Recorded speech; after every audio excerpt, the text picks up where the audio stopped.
last week, and I let him know, but I haven't heard from our deputy whether the car is still sitting there, so. It's all the way out on a curve that makes it dangerous. You know, it's not all the way out, but it is out there quite a ways. I'll agree. So. It's in the right way.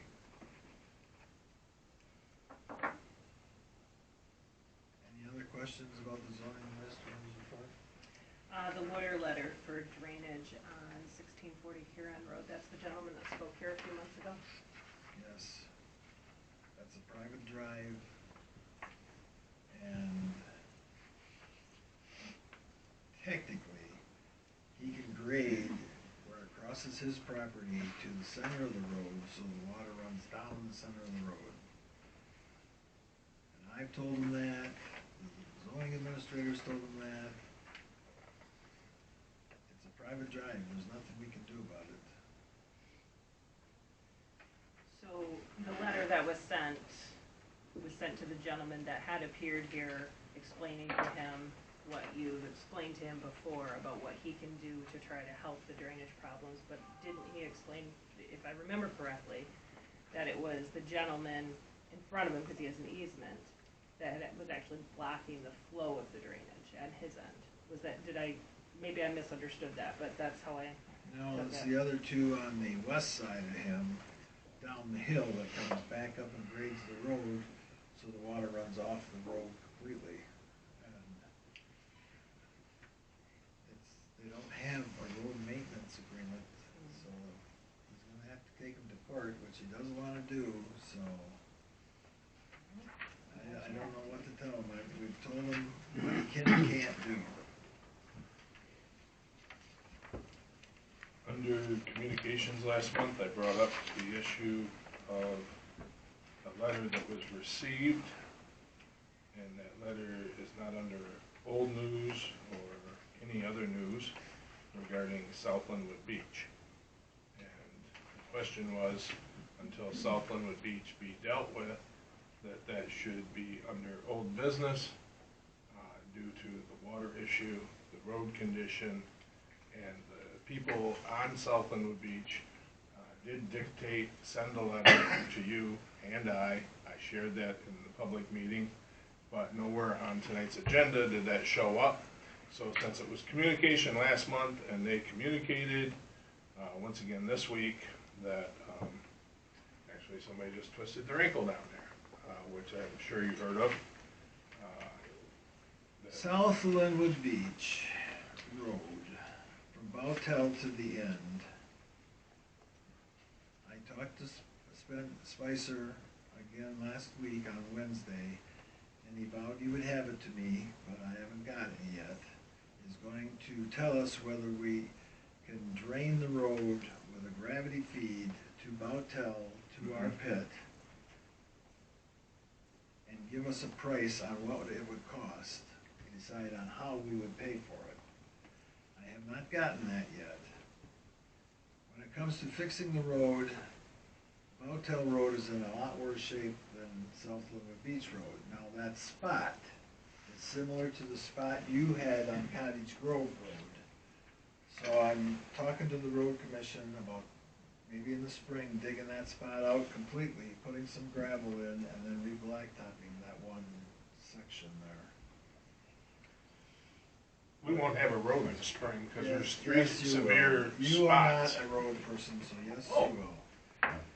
Well, go tell that to the people that live on South Linwood Beach that have very grave concerns about the condition of the road, and the amount that they. Until you get rid of the water, the road, there's no reason to fix the road until you get rid of the water. Fill the potholes. That's all.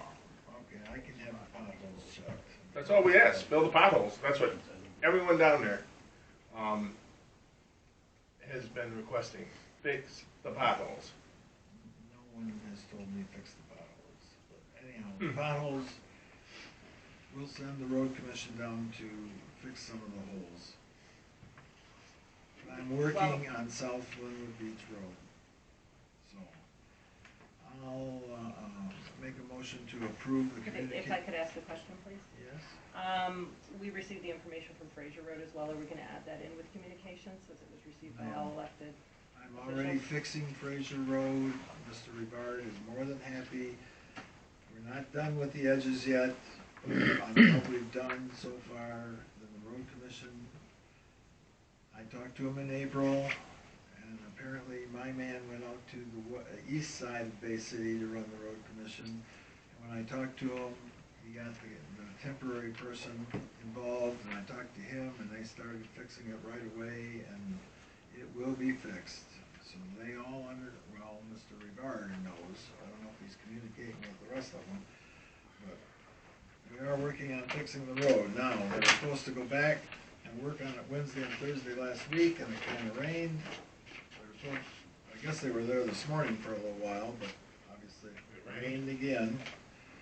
So, I didn't talk to them this afternoon to see when they're coming back, but they know they started, and they need to fix some more down by Seidler's, north of Seidler's, and by some mailboxes.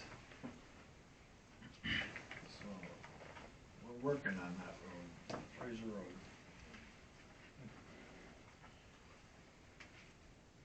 So I'll make a motion to accept the communications. I'll second it. All those in favor signify by saying aye. Aye. All those opposed, same sign. Public input. Anybody for public input? Yes, sir. You gotta come up and give us your I was hoping somebody else had to do this so I could see how to do it. name and address. Randy Brown from Bad Axe, Michigan. And I'm the one that bought the Northern Pawn store down there right next to the Turkey Roost. So we had that building going for a pawn shop for a while. Yes. And it was going right along, and I owned two other ones, so it didn't look very busy, but it was part of our plan as far as moving stuff from shop to shop. Everything was going really good for a couple of years, and then the township supervisor, Dennis Bregel, which I guess isn't here anymore, got a hold of the guys there, who got a hold of me, had me come down and sit in this room and get his major plan of having the first marijuana stuff in Michigan cranking. And it was gonna go to where you guys didn't know how to spend the money at that point. And I'm sure everybody heard that because there was planes flying in from all over the country. And obviously you had all kinds of buildings up and down that road that didn't really want to get sold, but all of a sudden was talking to selling for some stupid reasons of, you know, what was gonna happen. And there was gonna be provision centers and grocery places. And my building, according to him, was the best one out there because I have two addresses under one roof. So we could have had 2 out of those 5 systems. So anyway, he brought people from all over the country, and one guy came in from Indiana and was talking to him about it, and he told him the same golden story about what was gonna happen. And so anyway, it all went together. It was, I believe, the only one on that whole strip that actually ever got going. And they got going by being medical first, because by being medical first, you were gonna be first in line to get recreational. And he actually had it all set up, everything was good. All the paperwork was signed by the township at that point, 3 different times, honestly. And back and forth, the inspector for the state was through there, everything was gonna be good. That was gonna be the #1 license in Michigan, so it would have been an absolute gold mine. And then something happened with the board here, and all of a sudden, the township license was revoked, and was said it was signed in error all 3 times. So the state never gave it to him. He still had his medical because that was already in place, but the recreational didn't go. So he's been struggling, I've been letting him go, it's a land contract thing.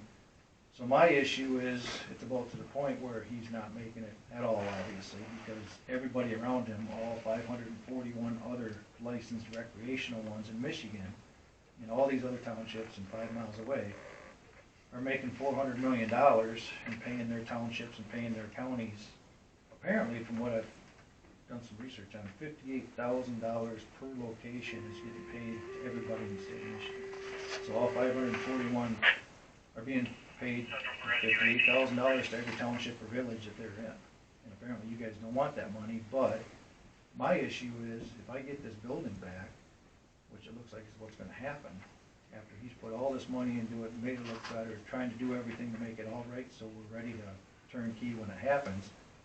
What if I sell it to the next person and they want a beauty salon in there and they put $500,000 into remodeling for a beauty salon, and you guys decide to pull license and not let that happen again? I mean, this is kind of one of those things to where he's got the licenses signed over and over and then everything was revoked. And it's gonna be one of those things to where if he doesn't get that back going, we're gonna end up with another empty building there, and then whatever else I sell it for, what's gonna happen with the board to the next business that I wanna put in there? Because they're gonna look at that and say, well, we're not gonna spend any money because what happens if the same thing happens, gets revoked again? I'm not sure if there's a history here or if this is a one-time thing, but it seems funny that all the bills, I mean, some of these businesses were in business for what Weiss was 120 years. The lumberyard up here, they all basically got taken away from your tax roll because somebody just didn't want to sign the paper anymore. Or signed it and then revoked it, said it was signed in error. And I guess I'm not sure how this works, if you guys have any questions or what happens now, but just so you know that that building very likely could be empty soon unless something happens to basically make the same thing happen. It was supposed to happen 4 years ago. This is just for the public input. So, it's not a question and answer period, but feel free to call me and I'll explain it all to you. Okay. All right, so I'm the supervisor, so you can call So here. you're Dennis's replacement, or what Dennis used to be, or whatever, and I'm not sure how that worked or what, but it was such a Want my story. cell number, you can call me. Okay, we'll get that when, whatever, but, so again, it's not question and answer, but it's just my concern of what I can do with that building now, and what's gonna happen next business I wanna try to put in there, so, Oh, okay, thank you. thank you. Anybody else? Mr. Eddie. 1890 South Huron Road. I didn't have anything to say till you came up here. I can relate to so much stuff that you just said. Historical businesses, the marijuana, And I'm not into that. the promises, but I'm just saying the promises that Mr. Bragel made to many people in this community with this marijuana is going to make a lot of money. And the uses of your building, these people are who you want to talk to. You want to use your free speech. They change rules, they make rules. There's a room in here that has historical zoning, probably for your property, because my in-laws used to own your property. Oh, Brad? Yeah, Dockett's. Dockett's sold it to Red Hall. So Dockett's had all their zoning changed, just like Eddie Brothers, without approval. The owners never being notified. Attorneys, engineers, they can change zoning ordinances to make things favorable for your property to be valuable to others. And you might not even want to get rid of it, like us. But they take your uses away. And it sucks. There's some people who care, and there's some people who don't up here. So, but just like you get his personal cell phone, I'll give you mine, and I can give you all kinds of info on that property you own. So, all right? Because they probably won't give it to you. Thank you. Thank you. Anybody else?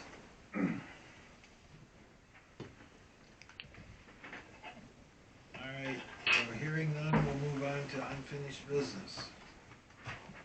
The first one for unfinished business was the run payments, but we kind of talked about that. We're starting to get some of those in now, but I don't know if you or Charlie want to talk about it.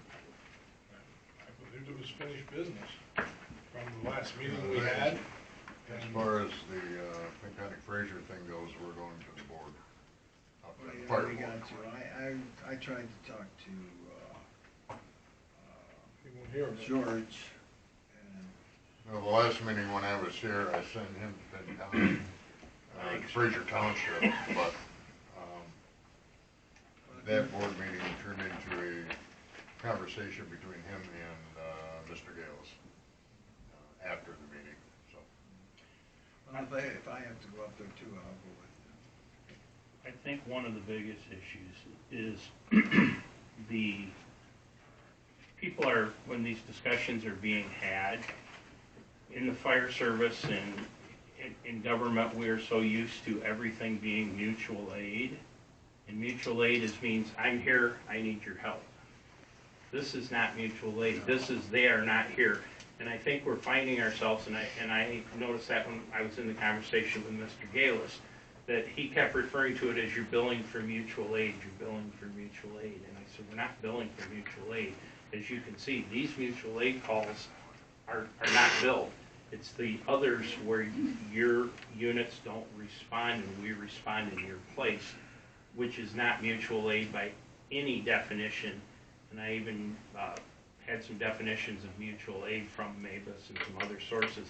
So I think a lot of it was the nomenclature, and I found myself guilty of it, and I know Pastor Campbell and I had a few discussions where we kept calling it mutual aid when we were trying to figure out where we were going with billing.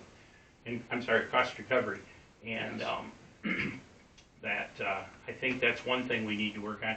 A second thing is, I just talked to Chief about it. I'm not going to know any much more until tomorrow or the next day. But I have a meeting with Acumed.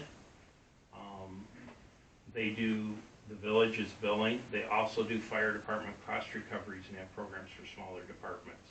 So I'm sure while I'm there, I'm going to be listening to the cost recovery aspect as well as the emergency services billing. And maybe that might be an avenue to make things work so much better where we can just data ship the billing to an agency and they can follow up with cost recovery, with letters, and things like that. It might, in the long run, be worth it. They'll probably take a percentage. I don't know. I'm walking into Tuesday's meeting or Wednesday's meeting, not even knowing what's going on. I just got an email today saying you're now an administrator for EPR and ESO and Clemens and reporting down there. So, and there was a Zoom meeting tomorrow on it, or Wednesday. So I'm like, oh, okay. I guess I'll have some questions answered this week. Well, So that might be something we might want to part look of at. it, you and I should sit down and draft some type of letter to the fire board, okay? Whether that's from the entire board or just you and I, but I think putting on a more united front as to what's going on here might help, and then we can hit the meetings and see where we can get. And I know we got paid for a couple calls where we were able to, I had the opportunity to do some follow-up. And I think maybe on doing some follow-up when we get direct things back from the insurance company, taking the time to pick up the phone and talk to them a little bit and resend the maybe sending the IMPERS report or the relative information that they need might help us with some cost recovery. I know you're buried and you, Well, but then I I'm was able. finding that it's helped a lot since you've given me the insurance companies. Originally, when I first started doing this, all I was told is to send it to the person with a line on it saying, please turn this into your insurance. Mm-hmm.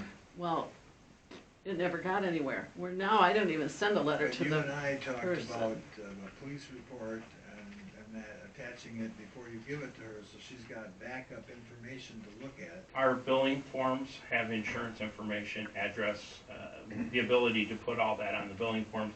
Captain Bernreader just redesigned them, so we have all that data on them.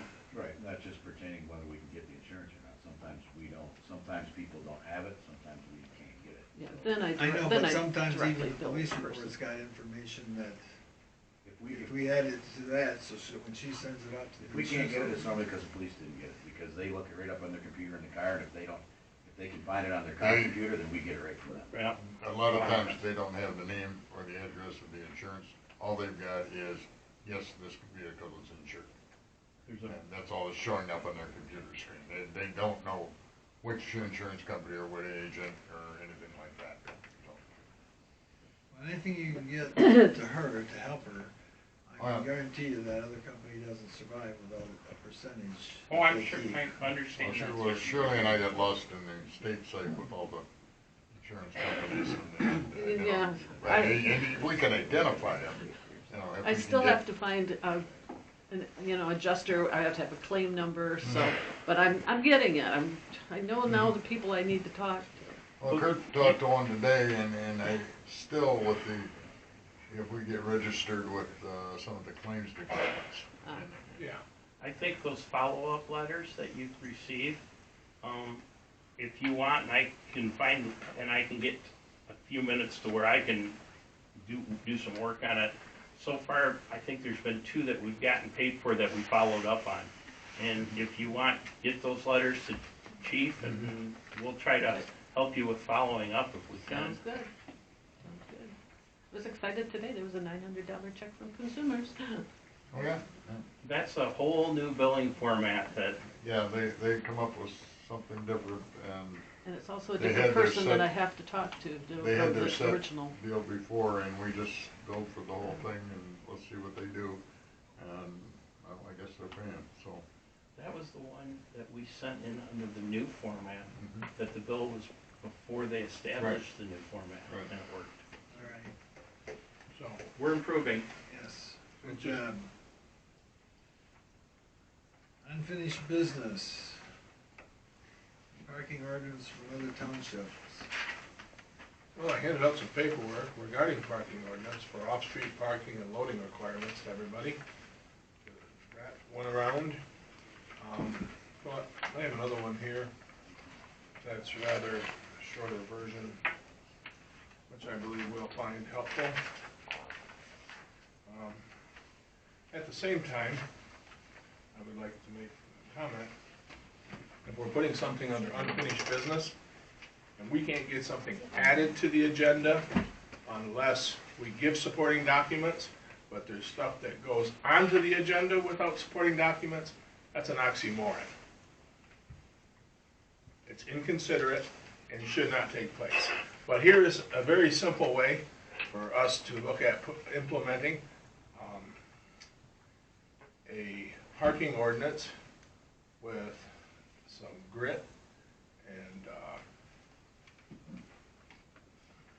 All right, well, this is just unfinished business Yep, that you're gonna yep. bring to us, and then. nope, I am fully I grasped that, so, there's a copy of an ordinance numbered 334, that is laid out, and it's laid out just what the fines would be, regarding parking.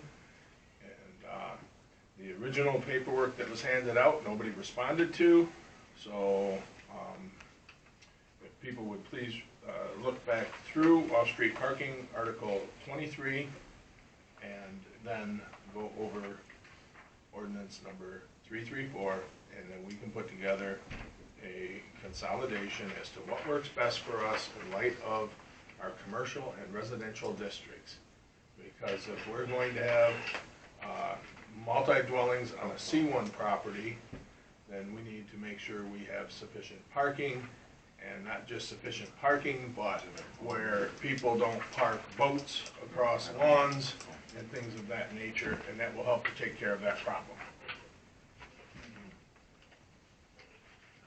Ball diamond infield spraying. Well, I will reiterate what trustee Campbell said, that this was brought to my attention that this was going to be included on the agenda when I received my agenda. There was no conversation prior to that whatsoever. And I also asked for things to be included in the agenda that were rejected quite rudely. That said, after we had the discussion about the ball diamond infield spraying, I did discuss with Mr. Resler, who was very involved in a lot of the earlier work on those ball diamonds. He did a full inspection of the ball diamonds, and his experienced opinion was that those weeds that were out there were on their way to going to seed. There was no point in doing anything and to start over next year.